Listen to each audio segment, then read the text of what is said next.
Salute. How y'all doing? My name is DerrickCWilliams. W.E.B. Du Bois once said that black people suffer from what he called a two-ness. Because in our country, black Americans have been turned upside down and inside out by white supremacy and racism, that we don't know who we are. One year we're African American, one year we're Afro American, one year we're colored, one year we're Negro. It happens. Imagine my shock. And for me, I see black people by default as having to be race experts. We have to learn how to navigate everywhere for fear of being put down or even something much worse, not good. But there are voices, dissenting voices, that don't go along with the party line. Generally speaking, it can safely be assumed that most black Americans down the line, they generally are Christian and they vote Democratic. Now, myself, I am a skeptic and I am a independent voter. I think you should go with whom you think is the best candidate, no matter what party. But for some reason, we seem to down ballot all Democrat, and we seem to have a more liberal minded thinking in public. But when behind closed doors, truth be told, blacks really are more conservative in nature. That's just a fact. But the voices that I'm referring to, you never hear of. You often hear the regular, the usual suspects: Roland Martin, Angela Rye, Van Jones, Kamala Harris, and even old Barry Soetoro. But have you ever heard of Thomas Sowell or John McWhorter or the producer of the new documentary Uncle Tom? His name is Larry Elder, the sage of South Central Los Angeles. The title of this presentation will be called Authentically Black. And I'm just one man in the comment section on YouTube. I'm going to step aside now and I'm going to let you hear some dissenting black voices that don't make your mainstream news. And that's by design. They want us in a herd mentality, one line of thinking, one chorus, one beat, and that's all. And I think that that's not very smart if you are a free thinking individual. You judge. All y'all take care. Greenville, Mississippi till I die.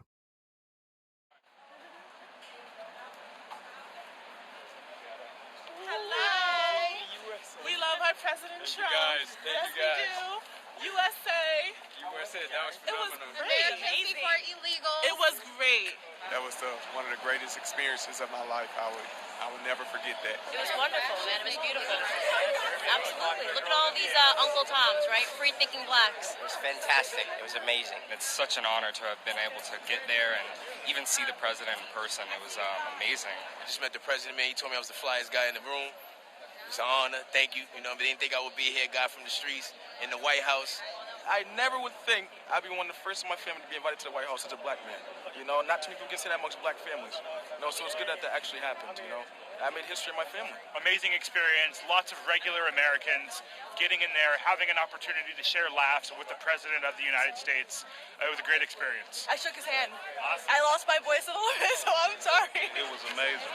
She had a great time. See the president, see the vice president. Yes, sir.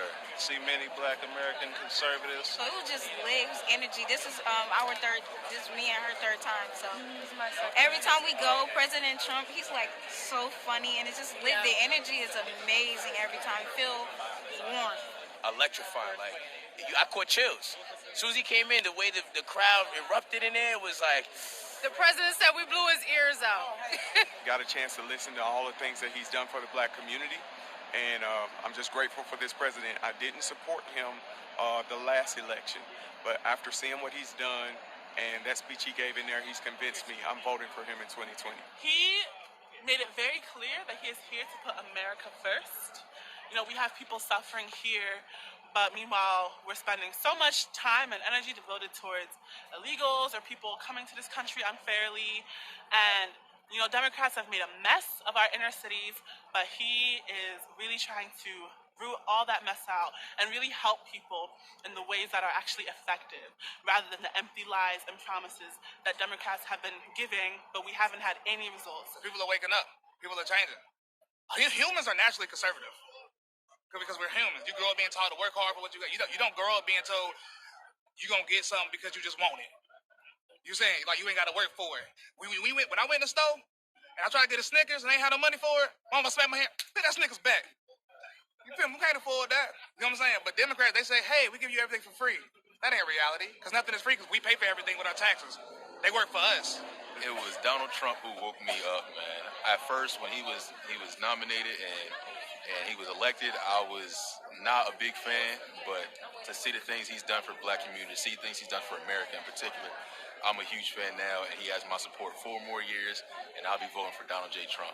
See you there. And when he told us, when he asked us, what the hell do we have to lose? I said, that is exactly right. Our schools are horrible. Our communities are horrible. We got to do something about it. We have to do something about it. And he is. But I know with him, we're going to make a big change here in America. I think a lot of African Americans are waking up, and they're coming to the realization that Trump is great for America. Trump has done so many fantastic things, not only for, what you think the white people or the rich people, but for the black people, for the Asian people, for the Latino people, for everyone. He has done something amazing, and he will keep doing things amazing. And when he is elected in 2020, he will continue to make this country better than it was before. It's easy to get excited about our president who is putting your needs first. And that's too often something that we don't hear from the mainstream media, is the way he's trying to help America be the best that it can be. So it was fantastic to be there and, just basically tell him thank you for standing up for us, because we know that he takes a lot of hits from the media for us, and we're so happy to support him. You gotta love this man, man. He brings togetherness, man, and that's what it's about. Unity as Americans, America first, man. The media wants people to think that, the black community hates Donald Trump, but that's not necessarily true. This event is proof, and I know you can say it's a small fraction of, the black population, but they have family members and other people, friends who weren't able to come here, that they're ecstatic that they're here. I don't think they're going to show this because they want to Trump is racist. They're not going to show this because that's not a part of their narrative. They're going to want to ignore it and hope it goes away. That's how they deal with an inconvenient fact. They'll bury it, they'll ignore it, or they'll twist it. Because they don't want to pretty much deal with the truth. And the fact of the matter is, the conservative message resonates with black America. And, as time continues to turn, the Democrats are going to have to reckon with that eventually. The little coverage that it seems that we do get in this movement is that we're paid, that we're tokens, that we're not actually believing in the voices that are speaking, and that we are being used and paid by politicians, and that's couldn't be so far from the truth. But that is how they like to paint us, specifically black conservatives. They like to deem us as tokens. Instead of just telling the truth. It seems like they're so scared to tell the truth because they know, our community will wake up if they get the truth out there. The media for a long time has fooled the black community into believing that Republicans are racist. But when we study our history, we find out that it was the Republicans that actually passed the first civil rights bill, and it was the Republicans that abolished slavery. And so now that we're starting to learn for ourselves and think for ourselves, you're going to see a lot of more black people voting for Republicans. It's growing every day. We see that on the ground every day. We see that on our social media every day. We interact with people every day that are waking up, that see this movement happening. You have black conservatives not being scared to come out here and show who they are anymore, and you're going to have a revolution of young children out there in the future. They won't be so young anymore, and they're going to be speaking their mind, and they're going to be speaking the truth, and they're going to be proud of who they are. Conservatives, you can't shut them down. You can't shut them down on the social media, and they will always be who they are. And we want all the smoke. Yeah. You did that? Because pit like that, right? You think you can bully people to stop doing something, right? Call us coons, all them type of names, right? Usually people run into their little cubby holes after that. But I feel like it's a new movement now, and we want all the smoke. It's really clear. You feel me? Like Antifa, they keep bullying people because people allow themselves to get bullied. But see, the difference is we want all the smoke. Yep. You know what I'm saying? People tell me not to wear the MAGA hat, so I bought the biggest MAGA hat. Then I bought a bigger one. So next time somebody say something to me, common sense, a bigger one. It's simple math, really, when you put it all together. So I feel like we started the movement, and it's a revolution, and we want all the smoke. That's my message, period.